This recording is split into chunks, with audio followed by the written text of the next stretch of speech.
Hi, hello, good morning mga ka-chef. So, ayan po, ang ating Arabic Majinat ngayon. So, ito po ang ating Arabic Majinat. So, yan po ay kuba with white cream cheese. So, ito naman po ay tart. So, ito naman po ay yung pink at saka yellow ay bread po yan. So, mamaya po ay lalagyan po natin ito ng decoration. Ayan po. Ayan, mga ka-chef. So, ito pa po.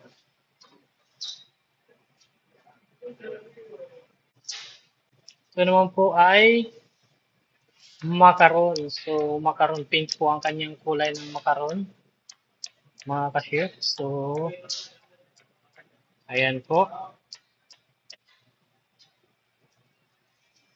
ang ating macaron. So, hindi pa po yan luto. So, lulutuin pa po natin yan sa isang oven. Ayan.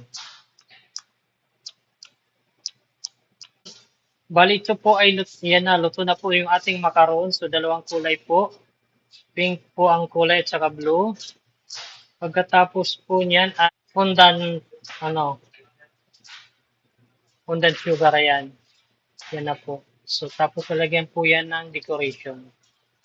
Ayan po mga ka-chef. Ayan.